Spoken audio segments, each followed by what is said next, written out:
Un bon détective doit être objectif. Tu prends l'affaire, tu trouves les preuves et tu prends ton fric. Jessica Jones est probablement le personnage Marvel le plus honnête jamais écrit. Pas le plus fort, pas le plus courageux, pas le plus inspirant, mais le plus honnête. Parce que Jessica montre quelque chose que les films de super-héros évitent presque toujours.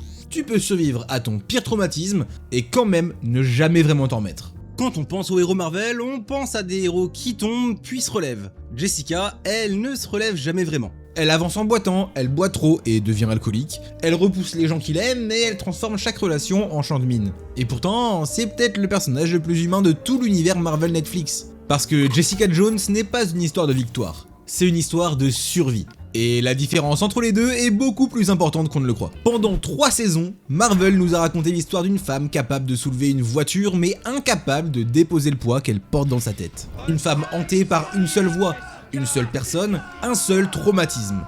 Et ce que cette série raconte sur la manipulation, le stress post-traumatique, la culpabilité, les relations toxiques et la survie psychologique est probablement l'une des choses les plus adultes que Marvel n'ait jamais produites. Et aujourd'hui, on va analyser tout le parcours de Jessica Jones. Les 3 saisons, The Defenders et son retour récent dans Daredevil Born Again saison 2. Et surtout, comprendre pourquoi Jessica Jones n'est pas l'histoire d'une héroïne, c'est l'histoire d'une femme qui essaie simplement de tenir un jour de plus. Et maintenant, générique.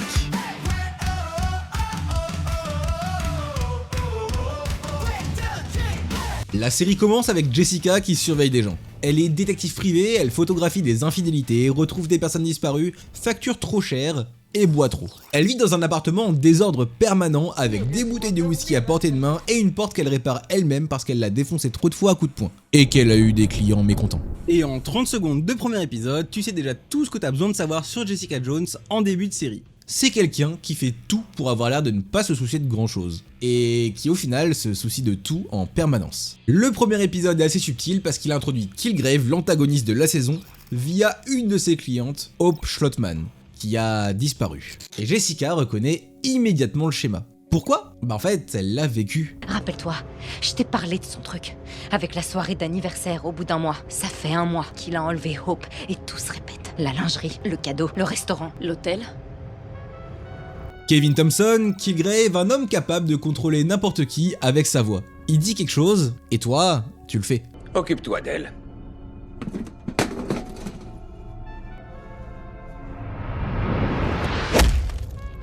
Pas parce que tu le veux, pas parce que tu choisis de le faire, mais parce que ton cerveau reçoit l'ordre et l'exécute avant que tu puisses former une pensée contraire. Et la série fait quelque chose de brillant avec ce pouvoir. Elle en fait une métaphore parfaite pour la violence de contrôle dans les relations abusives. Kilgrave ne frappe jamais Jessica, jamais. Il utilise des mots, il lui dit quoi faire, comment se comporter, quoi ressentir, quoi dire aux gens. Et quand Jessica essaie d'expliquer à ces gens ce qu'il lui a fait, la réaction naturelle est la même que dans la vraie vie face à une victime de violence psychologique. Il est revenu.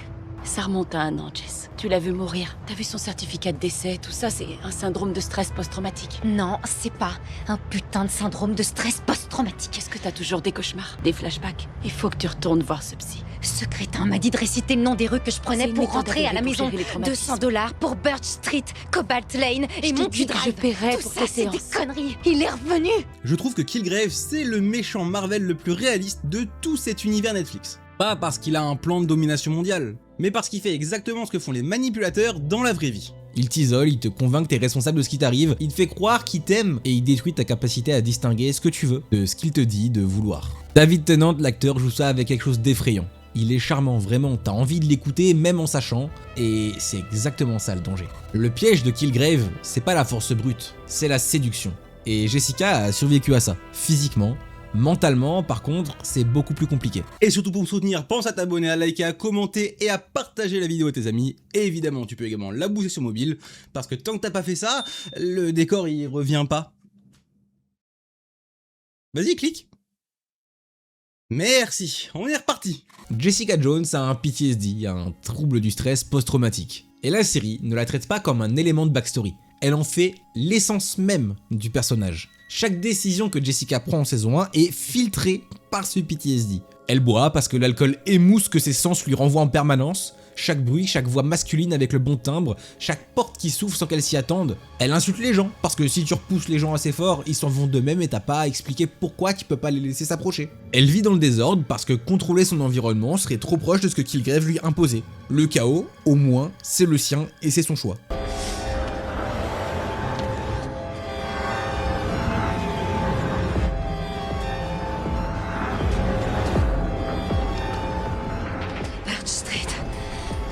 Kinstraff.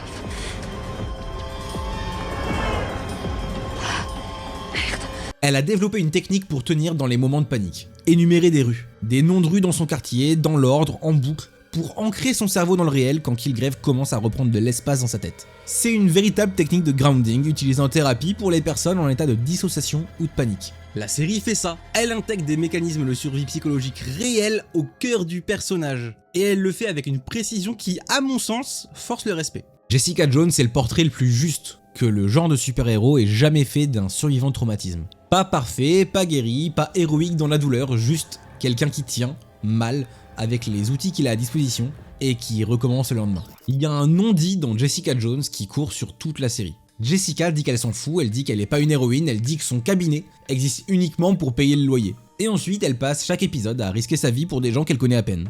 Hope Schlottman, Luke Cage, ou encore Malcolm et Trish, qu'elle connaît de base et dont on parlera plus tard. Elle les protège tous avec une intensité qui contredit complètement le personnage qu'elle prétend être. Et la série, elle est très honnête sur la raison. Jessica Jones, elle aide pas les gens parce qu'elle est bonne ou altruiste, ni même parce qu'elle serait animée par un sens de la justice. Elle aide les gens parce que laisser quelqu'un souffrir d'une chose qu'elle a vécue et qu'elle aurait pu empêcher, ça lui est insupportable. C'est de la culpabilité, pas de l'héroïsme. La différence entre quelqu'un qui aide par bonté et quelqu'un qui aide pour ne pas se sentir coupable, c'est que le deuxième s'épuise. Sans fin, sans limite, sans jamais pouvoir dire non, sans se haïr. Et Jessica s'épuise. 3 saisons d'épuisement. C'est entre autres pour ça qu'elle boit autant. Et la série nous fait une métaphore visuelle de Jessica qui sort définitivement de ce PTSD, du moins définitivement pour la saison 1. Elle arrive à battre son traumatisme en le tuant. Elle a buté Kilgrave et merci.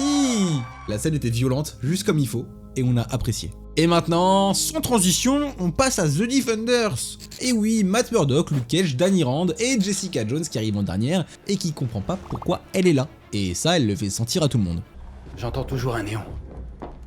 Comment ça, il entend un néon? Le mystère de l'avocat, aveugle ou pas. Je croyais qu'il m'espionnait, mais j'en suis plus certaine. Tu crois qu'il est de notre côté? De notre côté de quoi? C'est qui, Karate Kid? Il faut qu'on anticipe leur prochaine action. Il n'y a pas de prochaine action. Il n'y a pas de on. Ils nous sont tombés dessus, on s'est battus, mais c'était de la solidarité professionnelle, fin de l'histoire. C'est pas aussi simple. Ok, moi j'en ai ras le cul de ces prédictions d'illuminés. Eh, tu vas où là? J'ai essayé de m'accrocher les gars, j'ai vraiment essayé, mais apparemment ce gars veut nous vendre un truc et moi j'achète pas. Dans un univers plein de personnages qui ont des codes, Jessica, c'est la seule qui fonctionne sans véritable structure externe. Elle a pas de règles, elle a un instinct. Et dans The Defenders, cet instinct, c'est ce qui débloque les situations quand les codes des autres les bloquent. Matt refuse de tuer, Luke refuse d'abandonner les innocents, Danny a des obligations envers la main qu'il comprend pas encore complètement. Jessica, elle regarde la situation, elle évalue, elle agit. C'est pas de l'impulsivité, c'est plutôt du pragmatisme, mais de façon radicale. Et les autres personnages, au contact de Jessica, sont forcés de se demander si leurs codes servent les gens ou leurs propres besoins psychologiques. Surtout Matt. Il y a une tension entre lui et Jessica dans The Defenders qui est fascinante à regarder. 2 survivants, 2 personnes qui ont appris à fonctionner seules, 2 personnes dont l'instinct premier est de ne pas faire confiance. Et qui au final sont forcés à l'être, temporairement, et qui gèrent ça différemment. Matt y voit une invitation à quelque chose de plus grand. Jessica y voit une contrainte temporaire qu'elle peut utiliser à son avantage. Dans The Defenders, Jessica est le seul personnage qui reste honnête sur ses motivations. Qu'est-ce que vous attendez de moi? Rien du tout. Et j'ai absolument rien à foutre de cette ancienne organisation. Moi, tout ce que je veux, c'est boucler mon enquête. Et en juger par votre manque de solidarité, je pense que vous voulez la même chose que moi. À vous de jouer, Murdock. Et en vrai, c'est rafraîchissant dans un univers où tout le monde a un discours élaboré sur le sacrifice et la mission. Avant de passer à la saison 2, je reviens sur Trish, dont j'ai évoqué le nom plus tôt. Ah, fait chaud sa mère. Parce que la relation Jessica-Trish, c'est un arc qui dure durant toute la série, qui est plus important que Kilgrave et même plus important que ses pouvoirs. C'est le fil rouge des 3 saisons. Trish Walker et Jessica Jones ont grandi ensemble. Après la mort des parents de Jessica dans un accident de voiture, elle est adoptée par la mère de Trish, Dorothy Walker, manager et mère toxique qui exploite sa fille comme une enfant star. Et Jessica, qui vient d'arriver dans cette famille, qui porte son propre deuil, qui commence à réaliser qu'elle est différente des autres, protège Trish, physiquement, émotionnellement, depuis le premier jour. Ce schéma-là, il est installé avant même que la série commence. Jessica protège, Trish est protégée. Et c'est un schéma qui va les détruire toutes les deux sur 25 épisodes. Parce que Trish, de son côté, a quelque chose que Jessica n'a pas, une ambition. Trish veut être une héroïne, vraiment profondément, elle veut faire une différence, avoir un impact, être vue en train de changer les choses. Et avoir une sœur qui a des super pouvoirs et qui refuse de les utiliser pleinement, c'est une frustration constante pour elle. En saison 1, Trish est dans l'ombre de Jessica, elle l'aide, elle la soutient, elle prend des risques pour elle. En saison 2, elle commence à vouloir ses propres pouvoirs. Elle se drogue avec le sérum de Simpson, elle pousse Jessica vers l'enquête IGH, pas uniquement pour aider Jessica, mais parce qu'elle veut être dans l'action, et c'est là que la codépendance commence à se retourner. Trish qui protège Jessica de ses propres démons, Jessica qui protège Trish de ses mauvais choix. Deux personnes qui s'aiment et qui, à force de se protéger mutuellement, finissent par s'étouffer mutuellement. Leur relation est le portrait le plus précis de codépendance affective que j'ai pu voir dans une série. Deux personnes qui ont foncièrement besoin l'une de l'autre d'une façon qui les empêche toutes les deux de grandir. C'est ce qui fait que la saison 2 est la plus personnelle et la plus discutée. Et les critiques ont raison sur un point. Elle est moins efficace que la saison 1. L'absence d'un antagoniste aussi fort que Kilgrave, ça se ressent. Mais la saison 2, elle fait quelque chose que la saison 1 ne pouvait pas faire. Elle répond à la question que Kilgrave avait rendue impossible à poser. C'est qui Jessica avant le traumatisme? L'enquête sur IGH ramène tout à la surface. Les expériences, le docteur Karl Malus et la révélation centrale de la saison. La mère de Jessica est vivante. Alyssa Jones, que Jessica croyait morte dans un accident de voiture en même temps que son père et là où elle a failli mourir en fait, elle a survécu. Elle aussi a été la victime d'expériences faites par IGH. Et elle aussi a des pouvoirs. Mais les siens sont instables, la violence peut la saisir sans prévenir. Et c'est une bombe narrative. Parce que Jessica doit maintenant gérer quelque chose qu'elle a jamais eu à gérer avant. Pas un ennemi, sa mère. Quelqu'un qu'elle aime, quelqu'un qui est dangereuse, quelqu'un qui a besoin d'être protégé d'elle-même et des autres simultanément. Et la série utilise ça pour explorer quelque chose de très précis sur Jessica. Jessica a appris à gérer les menaces extérieures, elle sait pas gérer les liens. Avec Kilgrave, la réponse était claire, éliminer la menace. Mais avec sa mère, c'est quoi la réponse? Tu peux pas juste éliminer ta mère. Tu peux pas non plus la laisser tuer des gens. Et Jessica tourne dans ce dilemme pendant toute la saison, avec une maladresse et une souffrance qui sont les choses les plus vraies que la série lui ait jamais données.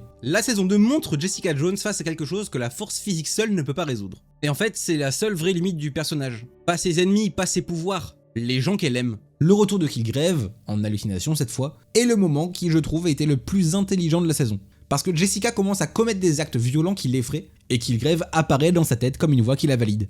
Maintenant, il n'y a plus que toi et moi. Comme ça aurait toujours dû être. Si je croyais ça, je te jure que je me tirerais une balle dans la tête. Comme si t'avais besoin d'un flingue. Karl est probablement plus en sécurité avec Trish. Elle, au moins, elle a jamais tué personne. C'est pas dans son ADN, alors que toi... C'est pas dans mon ADN, d'accord? Oh, accepte-le. Tu as tué Dale, et maintenant... C'était de la légitime défense, du con. Ne le nie pas, sois-en fier. Ce type était un sadique et un enfoiré qu'il avait amplement mérité. Comme toi. Oui, exactement comme moi. Et me tuer a été l'un des actes les plus justes et les plus poétiques que tu aies accomplis dans ta vie. Ta mère a accepté de se rendre. Donc c'est à cause de toi que Dale a pu la torturer. Mais tu as résolu le problème et tu as aidé ta chère petite maman. C'est ta spécialité d'ailleurs. Tu aides les gens. Ne me regarde pas comme ça. Moi je suis que ta conscience. Et Jessica doit combattre cette idée. Pas à l'extérieur dans un combat physique, mais à l'intérieur d'elle-même. Est-ce que la violence qu'elle est capable d'exercer fait d'elle quelque chose de proche de ce que Kilgrave était? Et la réponse de la série est assez nuancée. Non, pas exactement. Mais la ligne elle est moins claire qu'elle voudrait le croire. Mais la fin de la saison 2, c'est une pépite parce qu'elle fracture définitivement Jessica et Trish. Cette dernière tire sur Alyssa, la mère de Jessica, pour la protéger. Et ça, Jessica lui pardonne pas. Pas parce que Trish avait tort d'un point de vue rationnel, mais parce que c'était sa mère et que Trish a décidé à sa place. Et c'est fou de voir que Jessica au final est proche de personnes qui décident toujours à la place des autres. Kilgrave, Trish ou encore Luke Cage. La saison 3 est la conclusion de la série. Pas forcément voulu. La série a été annulée comme toutes les autres séries Netflix, donc elle s'est pas finie naturellement. Et en vrai, ça se ressent par moments. Mais la saison 3 fait quelque chose de très courageux avec l'arc de Trish et Jessica. Trish a maintenant des pouvoirs issus des expériences de Karl Malus. Elle est agile, rapide, plus forte qu'un humain normal. Et elle est devenue ce qu'elle a toujours voulu être, une héroïne. Sauf que Trish va trop loin. Salinger, le grand méchant de la saison, un serial killer... Pardon? Quand nous avons affaire à un serial killer. Un quoi? Un serial killer. Je disais, Salinger, le grand méchant de la saison, un serial killer qui cible les personnes avec des pouvoirs, est intellectuellement fascinant et physiquement inoffensif face à Jessica. Mais la série l'utilise pour pousser Trish vers ses limites. Trish tue Salinger et Jessica doit décider quoi faire avec ça. Et la série fait le choix le plus difficile. Jessica la dénonce. Sa sœur, son amie d'enfance, la seule personne qui a toujours été là, même quand Jessica l'a repoussée. Jessica la livre à la police, et ça, cette décision est le moment le plus complexe moralement de tout l'arc de Jessica. Parce que d'un côté, tu comprends Jessica, elle a passé toute sa vie à combattre quelqu'un, Kilgrave, qui décidait à la place des autres ce qui était bien ou mal. Et voir Trish faire la même chose, décider qu'elle a le droit de tuer parce qu'elle juge que la cible le mérite, c'est insupportable pour elle. C'est le même schéma. Mais de l'autre côté, Trish a tué un meurtrier, qui allait recommencer. Et Jessica, elle le sait. La dénonciation de Trish, c'est pas une décision morale propre, c'est une conséquence d'un traumatisme. Jessica dénonce Trish parce que laisser passer ça, laisser quelqu'un prendre des décisions de vie ou de mort parce qu'il pense avoir raison, c'est quelque chose qu'elle ne peut physiquement pas accepter. Même si la personne a raison, même si cette personne c'est Trish. À la fin de la série, Jessica du coup quitte New York. Elle part sans plan précis, sans destination vraiment annoncée. Et la série te laisse avec cette image. Une femme qui a survécu à Killgrave, à sa mère, à Trish, à The Defender, à Salinger, qui monte dans un avion pour aller quelque part où personne la connaît. Et qui sait pas encore si elle survit ou si elle commence enfin à vivre. Et non, je t'ai bien lu. En fait, elle a pas pris l'avion, elle s'est retournée avant de prendre son ticket et on la voit sourire comme si elle allait enfin commencer à vivre effectivement. Et ça, c'est une bonne conclusion. Bah oui, j'allais pas te mentir en te disant qu'elle prenait l'avion et qu'elle se barrait. Non, effectivement, à ce moment-là, elle est pas partie. Même si ça aurait pu être intéressant pour le coup. Sauf que c'est pas le cas. Mais crois pas que j'en ai fini, parce que son histoire ne l'est pas. Mais d'abord, parlons de Jeri Hogarth. Avocate, froide, efficace, pas particulièrement sympathique. Et pourtant, l'un des personnages les plus fascinants de toute la franchise Jessica Jones. Parce que Jeri Hogarth, c'est Jessica Jones sans la confiance. Même intelligence, même pragmatisme radical, même refus des conventions sociales. Mais Jeri, elle, a transformé ce pragmatisme en pouvoir pur et dur. Elle manipule, elle instrumentalise, elle utilise les gens, y compris Jessica, avec une froideur qui serait terrifiante si elle n'était pas aussi clairement douloureuse pour elle. En saison 2, on apprend qu'elle est atteinte d'une maladie dégénérative, la maladie de Charcot. Et ce qu'elle fait avec cette information, essayer d'utiliser les sujets DGH pour se soigner, quitte à lâcher des gens dangereux dans la nature, c'est le portrait d'une femme qui a tellement appris à contrôler son environnement qu'elle sait pas faire autrement face à sa propre vulnérabilité. Jeri Hogarth est ce que Jessica aurait pu devenir si elle avait choisi le pouvoir plutôt que la survie. Et le fait que les deux gravitent l'une autour de l'autre pendant 3 saisons, s'utilisant mutuellement, se méfiant mutuellement l'une de l'autre, se respectant quand même, ça dit quelque chose de précis. Elles se reconnaissent. Mais c'est pas le seul personnage dont je dois te parler, on a aussi Malcolm. Alors, un petit mot rapide sur lui, parce que Malcolm, pour moi, c'est le personnage de croissance de toute la série. Il commence comme voisin de Jessica, un drogué accro utilisé par Killgrave comme informateur, complètement perdu. Et qui connaît Jessica parce qu'à la base, elle l'avait sauvé.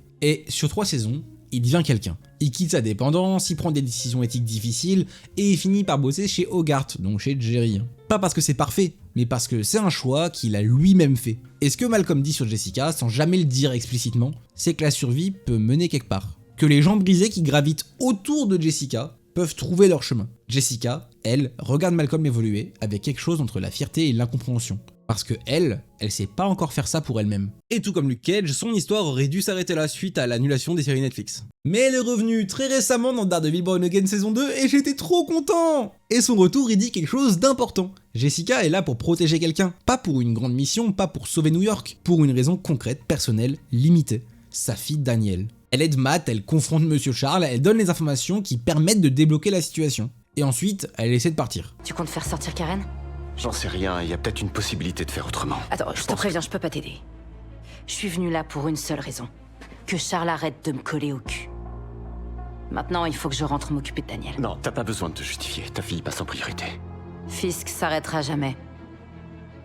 À moins que quelqu'un s'occupe de son cas. Ton optimisme m'avait manqué. Essaie de rester en vie. La ville a besoin de toi. Et au final, elle revient quand même, dans l'église, pour un Matt Murdock blessé sur un banc. Vas-y doucement, s'il te plaît. Oh, arrête de chouiner. Et t'es pas si abîmé que ça.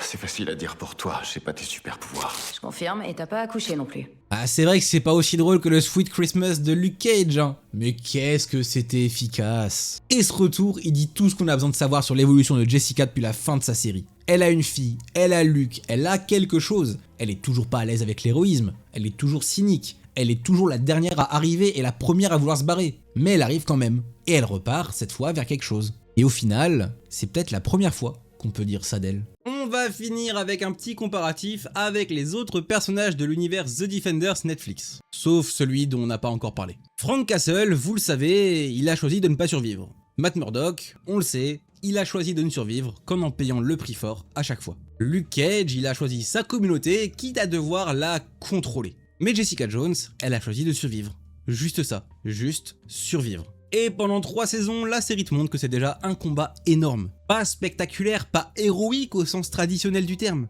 Juste se lever, aller au travail, ne pas laisser les gens autour d'elle mourir de choses qu'elle aurait pu éviter, et rentrer chez elle le soir. Et recommencer ça encore et encore. Que Jessica Jones fait de remarquable, en tant que personnage mais aussi en tant que série, c'est de montrer quelque chose que le genre de super-héros évite systématiquement. La guérison, elle est pas linéaire, elle est pas garantie. C'est pas la récompense de souffrance ou de courage. Jessica, à la fin de la saison 3, elle est pas guérie. Elle est pas en paix. Elle porte encore Killgrave, elle porte encore sa mère, elle porte encore la dénonciation de Trish. Mais elle est encore là, et elle part vers quelque chose. Jessica Jones est le personnage Marvel le plus honnête sur ce que ça coûte vraiment de survivre à quelque chose, à un traumatisme. Pas en termes de drama ou de scène de larmes, mais plutôt dans le prisme de ce que tu vas faire le mardi matin quand t'as la flemme de te lever, que t'es en pleine dépression et que c'est compliqué pour toi de faire quoi que ce soit. Si tu connais quelqu'un qui a traversé quelque chose de difficile, de vraiment difficile, et qui te semble pas assez guéri, pas assez fort, pas assez en paix avec ça, peut-être que survivre, pour lui, pour l'instant, c'est déjà énorme. Peut-être que juste tenir, c'est un pas vers sa guérison. Jessica Jones le sait, elle a juste mis 3 saisons à accepter que ça pouvait être ok.